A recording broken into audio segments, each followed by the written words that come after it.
What's up, guys? Welcome to my Brazilian Grand Prix predictions. And if you don't know, in my predictions, we start with a little track walk. So it'll basically tell you some stuff that you might expect from the track. Why certain drivers might be faster, why certain cars might be faster here. So let's start with what is, usually the start of your lap actually starts at the last corner on your previous lap. But that's more true than ever here. You pick up speed from the final corner, and actually here there's two ways you can get some speed. You hug that apex and then go wide, and hug here. And then I found going wide here is typically faster. I'd have to rewatch some qualifying laps, but yeah. Going wide towards the straightaway tends to be a little bit quicker. Let's get into some of the stuff that people love about this track, starting with of course, the first turn. So not only is it a tricky little S here, the Senna S's, but it's also a great passing opportunity. So that straightaway was huge. It's a DRS zone, as you saw. And you brake hard here. One wrong thing I was doing when I was doing my Williams video, you really want to give up a lot of speed here. You have to give up a lot of speed going in here, which of course is a great passing opportunity, plenty of room on the track.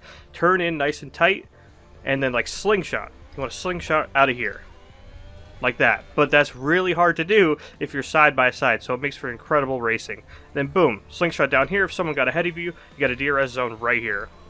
Then another awesome passing zone on of course another DRS. So it's just fight after fight in this first sector here. So this is of course where Max Verstappen legendarily pushed Hamilton off. He pushed someone else off other than Norris. That's crazy. But yeah, another awesome passing opportunity. Can be tricky to keep all of your speed here if you're in a fight, and you want to keep all your speed because of this mini straight here, and then a super duper fast turn here. Lose the speed there, and then start gaining the speed back, and then boom. You have to really lock your car in and not have your opponent. What your opponents can do is really get in your head in that little section, because you got to really maintain your speed, and if they poke a nose in there, it can be extremely dangerous. So here's where you can start losing speed if you're defending too hard. Pretty hard complex, especially because of the elevation changes.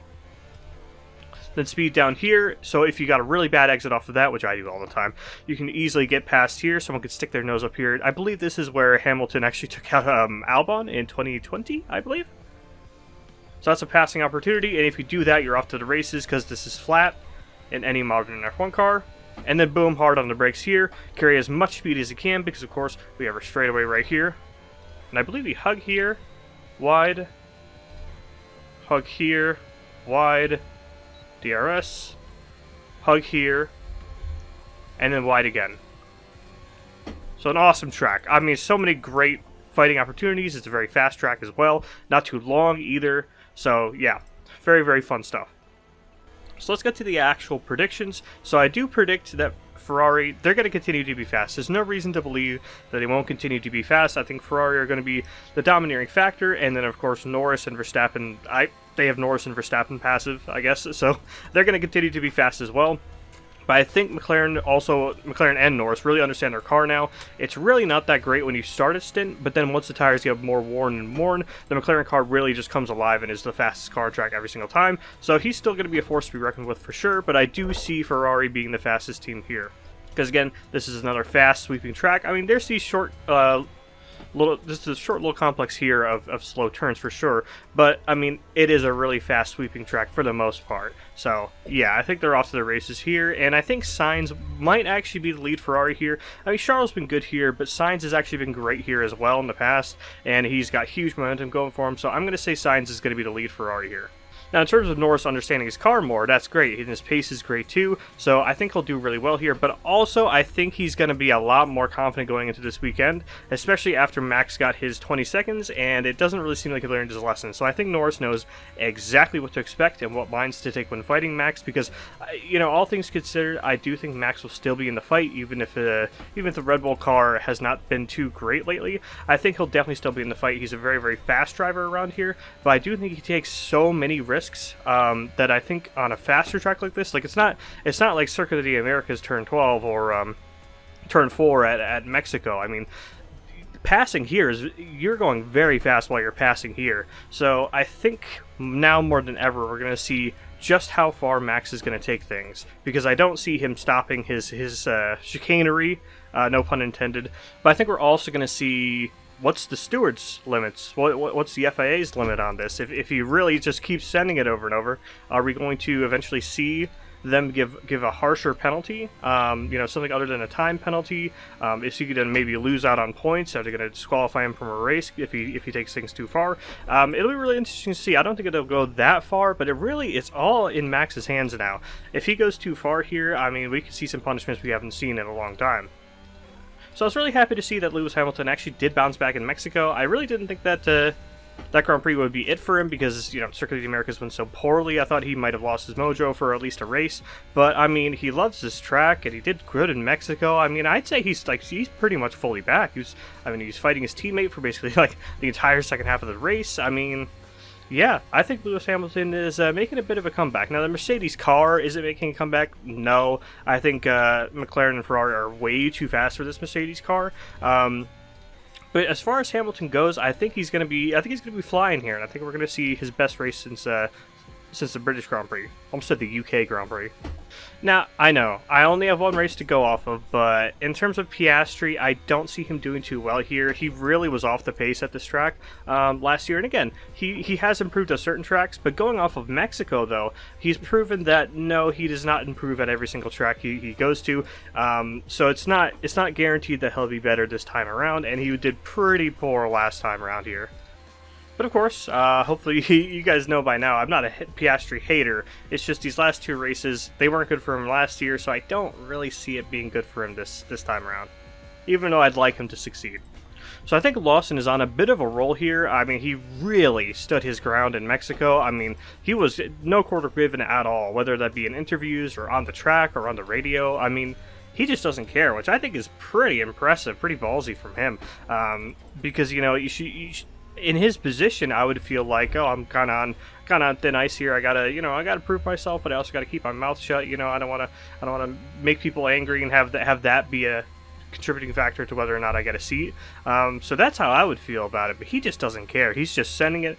He's not taking anything from Perez or anybody else on track for that matter. So yeah, I'm kind of scared of him, but he is very, very fast, and I think he's going to do great here. There's no reason for me to believe that he won't do great here.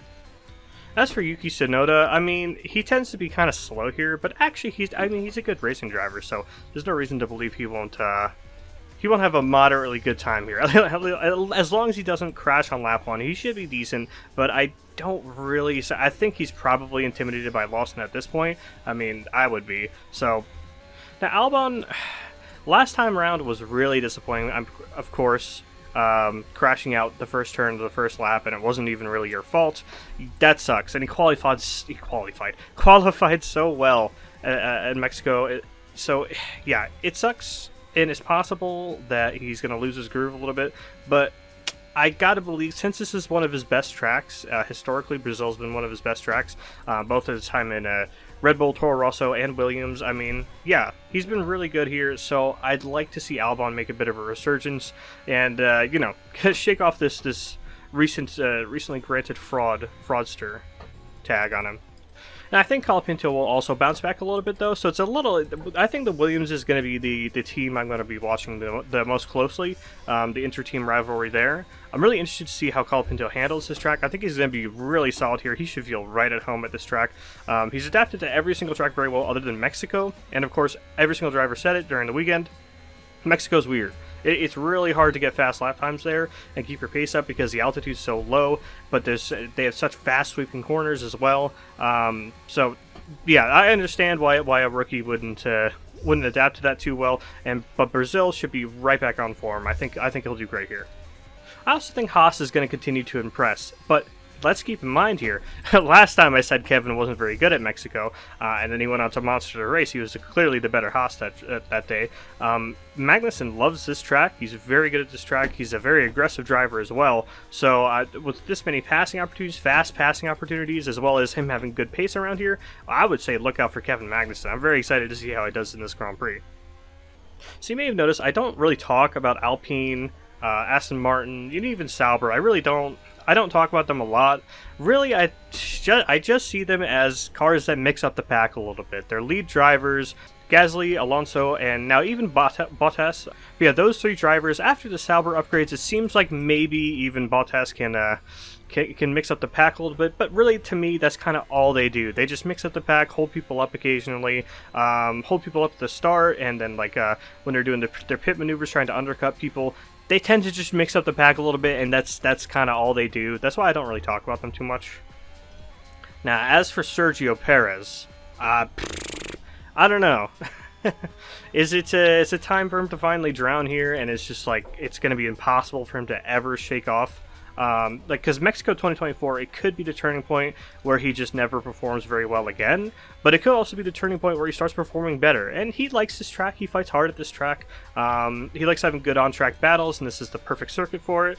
Fingers crossed we get another Perez versus Lawson battle. So it's really hard to say for sure.